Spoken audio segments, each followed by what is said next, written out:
I've been posting videos showing my completed sewing projects as part of my 90-day Handmade Wardrobe challenge.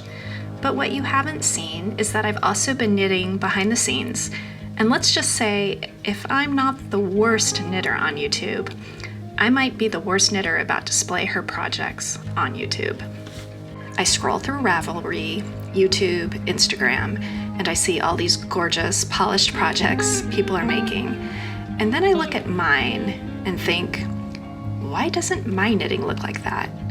Why do I struggle so much just trying to figure out patterns? So before I show you all my fails, here's the good news. This is the Vivien top by Julia Piro.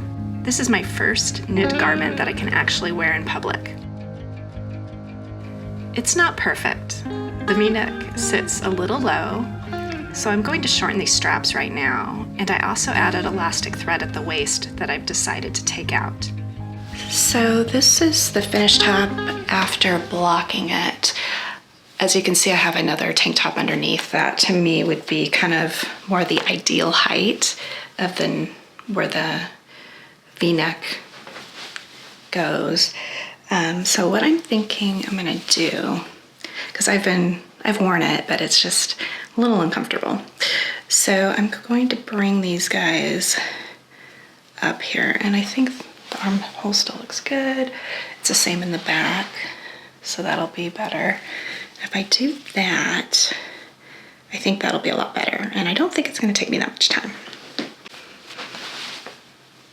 So I think right there, I think that'll work. It's still showing a little there, but and it is probably still gonna stretch, so maybe I'll go just a little bit more.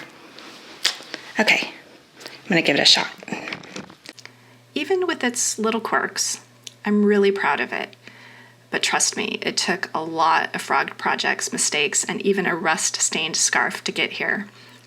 So in this video, I'm going to walk you through my journey, the disasters, what I learned along the way, and how I finally got this top finished as part of my 90-day Handmade Wardrobe challenge. And if you want to see what other projects I add to the challenge, don't forget to like this video and subscribe so you don't miss the next one.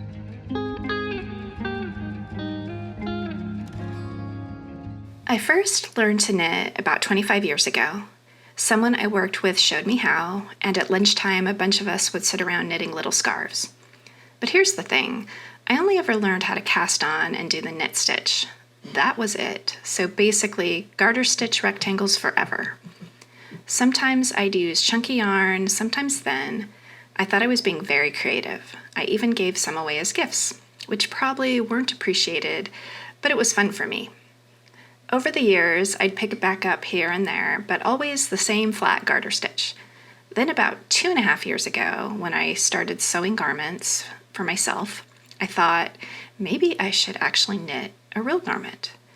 Spoiler alert, this is where things got messy. My first attempt was the Addicted to Love Cardigan by Wool and the Gang using Tina tape yarn. I had big dreams for this one. I wanted to make it for my mom because purple is her favorite color. But reality had other plans. It was all knit flat and garter stitch, and as it grew, it just got heavier and heavier. Every time I made a mistake, I couldn't fix it. So eventually I frogged the whole thing, and now that purple yarn is still sitting in my closet, haunting me like a little reminder of what could have been. Next, I tried the leaf top by Melanie Reinert, and at first I thought it was going great. I even texted my friends saying, hey, you guys need to learn how to knit so we can do this together. Yeah, that text didn't age well at all, because about an hour later, I realized the lace pattern was completely off. It just kept shifting. Looking back, I think I was reading the chart backwards, or maybe my purls were wrong or some other stitches were wrong. Whatever it was, that top got frogged too. After that, I thought I'd start smaller.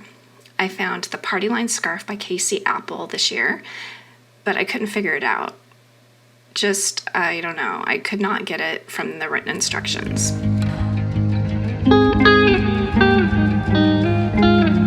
So I did some research, and I ended up switching to the Sophie Scarf by PetiteKnit. So if you're not aware, it's basically famous. A zillion people have knit it, and theirs all look amazing. Mine, not so much. I used the silky bamboo yarn that felt great, but every mistake showed. My stitches were uneven, the shaping was all wrong, and I kept forgetting the increases and decreases. At the end, I just gave up and decreased every row. So yeah, it's a little wonky. But here's the kicker. I thought blocking would fix everything. In the sink, I washed it with some old wool wash I had, and the pump inside the bottle had apparently rusted.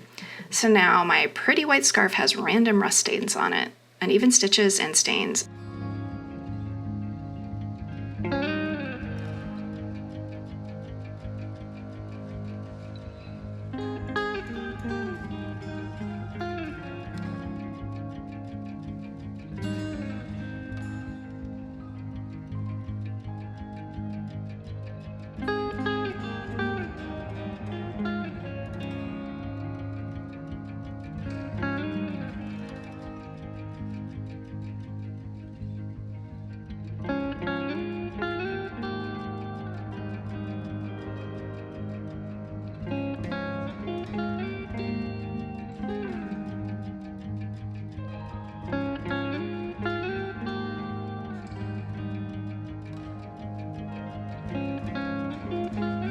Yet, I was still undeterred, so next up I tried the Ooh La La top by Veronica Lindberg. It looked so simple, knit in the round, bottom up, basically a tube top with straps. She even had a nice video to go along with it. What could go wrong? Well, first I twisted it in the round. And before that was my swatch. It was way too big, but instead of redoing it, I just blocked it and scrunched it up until it looked right, which is apparently not how gauge works. So when I unraveled it, it was ginormous. Like, it could have fit two of me. Turns out I was holding the wrong yarn weight double. The pattern called for fingering weight held double, but I used something bulkier. So another fraud project. And that was just a couple months ago. But I kept going. So finally, I decided to knit the Vivien top by Julia Piro. It's a simple cotton tank with a V-neck. And honestly, I think this was my redemption project, kind of. So you knit the back and front separately, then join in the round. I messed up the back once and had to reknit about 10 hours worth of knitting, but the second time it worked. When I joined in the round, I noticed the flat stitches looked different from the round ones. A few days later, I went to a knitting help class, and while all the other ladies pulled out gorgeous sweaters and lace shawls, I pulled out my little tank top. The instructor kindly told me I was twisting my pearls the whole time.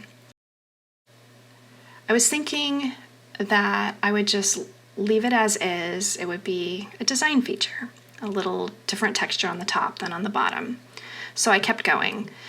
And after about a month of knitting total, with lots of fun TV shows and movies in the background, I finally finished it. Now, it did stretch out a lot after blocking, so it's a bit oversized and blousy. But you know what? It's wearable. I can actually go out in public in this top, and for me, that is a huge win. So yeah, sometimes I feel like the worst knitter on the internet, specifically on YouTube, since that's where I post.